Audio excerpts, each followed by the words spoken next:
নমস্কার বন্ধুরা, আমি প্রসেনজিৎ সেন সেন গার্ডেনের পক্ষ থেকে আবার চলে এসেছি আপনাদের একটা আজকে আলাদা এক ভিডিও নিয়ে। আজকে যেটা দেখাবো সেটা হচ্ছে গাছের অনুখাদ্য। এই গাছের অনুখাদ্য যেমন মাইক্রোনিউট্রিয়েন্ট ও ম্যাক্রোনিউট্রিয়েন্ট এই দুটোই কিন্তু খুব জরুরি। পরিমাণ কম হলেও কিন্তু এগুলো গাছের পক্ষে খুব প্রয়োজনীয়। অল্প পরিমাণ দিলেও কিন্তু খুব দরকারি এটা মাইক্রোনিউট্রিয়েন্ট ম্যাক্রোনিউট্রিয়েন্ট। আচ্ছা, এই মাইক্রোনিউট্রিয়েন্টে কি থাকে আর ম্যাক্রোনিউট্রিয়েন্টে কি থাকে? মাইক্রোনিউট্রিয়েন্টে থাকে লোহা, বোরন, ম্যাঙ্গানিজ, তামা, দস্তা এসব। আরো অনেক কিছু এই ধরনের থাকে। আর ম্যাক্রোনিউট্রিয়েন্টে কি থাকে? Nitrogen, phosphorus, potassium, calcium, magnesium এই ধরনের হচ্ছে ম্যাক্রোনিউট্রিয়েন্ট থাকে।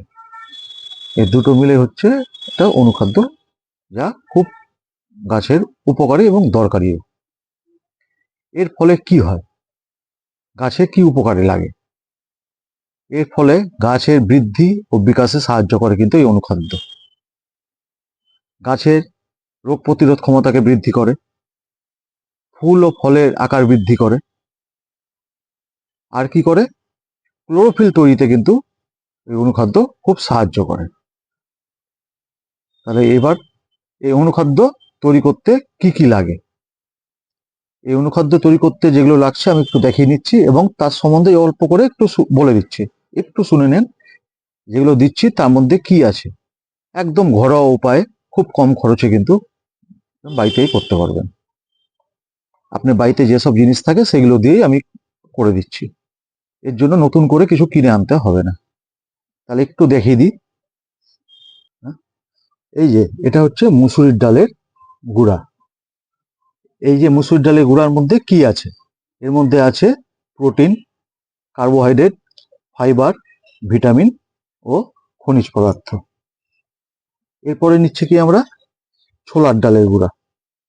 এই ছোলার ডালকে মিক্সিতেও কিছুতে গুঁড়া করে নিলেই হবে, একদম যে মিহি করতে হবে তা না, একটু গুঁড়া করে নেবেন। এই ছোলার ডালে কি থাকছে? প্রোটিন, ফ্যাট, ভিটামিন ও খনিজ পদার্থ। এর সঙ্গে নিয়েছি আমরা মটরের ডাল, মটরের ডালের গুঁড়া, যার মধ্যে আছে প্রোটিন, ফাইবার, ভিটামিন এ, বি6 ও সি, এছাড়া ফসফরাস, তামা, লোহা ও দস্তাও মটর ডালের মধ্যে কিন্তু পেয়ে যাবেন।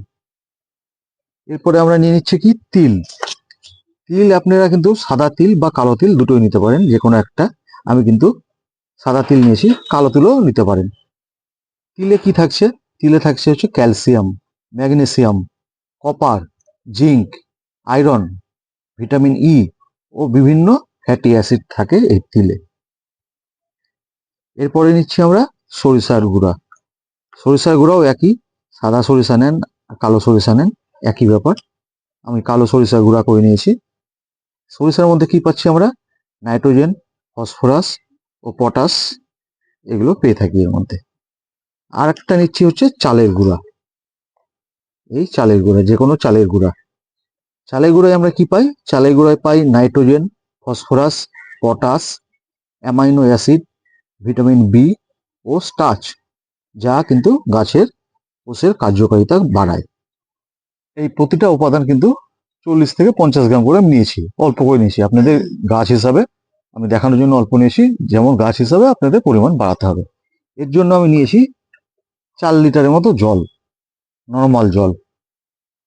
এই 4 লিটার জলের মধ্যে আমি এইগুলো একটা একটা করে দিয়ে দিব। এই যে মুসুর ডালের গুঁড়া আমি এর মধ্যে দিয়ে দিব, তারপরে ছোলার ডালের গুঁড়া,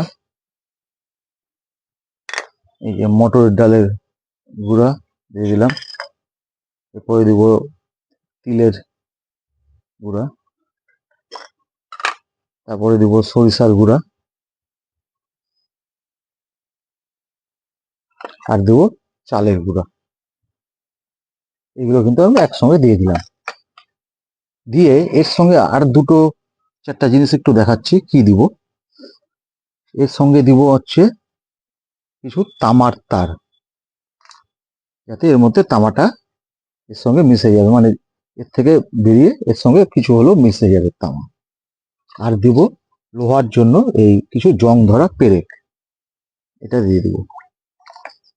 এবার এই যে এটা দিলাম, এটা যত তাড়াতাড়ি পচবে তত কিন্তু খুব ভালো হবে।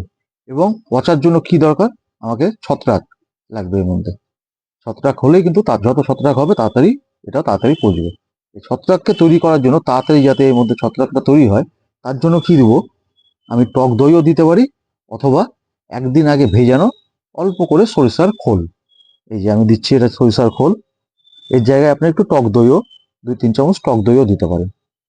আমি সরিষার খোলটা, একদিন আগের ভেজানো সরিষার খোল দিয়ে দিলাম। এটাতে এর ভিতরে ছত্রাকটা তৈরি হবে তাড়াতাড়ি। এবং এই যে ছত্রাকটা তৈরি হবে, তার খাবারের জন্য আমি কি দিব, একটু গুড়, লিকুইড গুড় গুলিয়ে সেই জলও দিতে পারেন, কিংবা আপনি চিটা গুড় থাকলে ওটাকে গুলিয়ে দিতে পারেন, যে গুড়ি থাক। একটু আমি এই গুড়টা গুলিয়ে নিয়েছি, এই গুড়ের জলটা দিব যে যে ছত্রাকটা তৈরি হবে তার খাওয়ারের জন্য।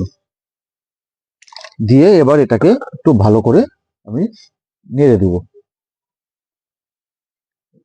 এটাকে ভালো করে নেড়ে দিয়ে একটু ঢেকে এটাকে রেখে দিতে হবে 15 দিনের মতো। এবার 15 দিন রাখার মধ্যে 2 থেকে 3 দিন পর পর না একটু খুলে কিছু দিয়ে লাঠি দিয়ে একটু নেড়ে দিবেন, তাহলে কিন্তু জিনিসটা আরো ভালো পচবে। 2-3 দিন পর পর একটু করে নেড়ে দিবেন, নিয়ে 15 দিন এইভাবে রেখে দিবেন। 15 দিন পর এটাকে যখন 15 দিন পর এটা যখন তৈরি হয়ে যাবে, তখন কি করতে হবে, এটাকে একটু ছেঁকে নিতে পারেন। যদি স্প্রে করতে হয় তাহলে ছেঁকে নেওয়া ভালো, আর না হলে এমনিও দিতে পারেন। এটা যদি 1 মগ নেন এই অনুখাদ্যটা, তার সঙ্গে 3 থেকে 4 মগ নর্মাল জল মিশাবেন, মিশিয়ে প্রতিটা গাছে কিন্তু দিয়ে দেন। আর যদি ভাবেন স্প্রে করবেন, তাহলে এটাকে একটু ছেঁকে নেবেন, ছেঁকে নিয়ে ওইভাবেই আপনি গাছে ভালো মতো স্প্রে করে দেন, তাহলে কিন্তু গাছ সব রকম খাবার পেয়ে যাবে। এবং খুব কম খরচে, এক্সট্রা কোনো জিনিস বেশি কিনতে হবে না, বাড়িতেই আশা করি এসব জিনিসই থাকে। অল্প অল্প করে নিয়ে আপনি আপনি পরিমাণ মতো যেমন গাছ তেমনি অনুখাদ্য তৈরি করে নেন। এবং এটা কিন্তু মানে গাছের পক্ষে খুব জরুরি।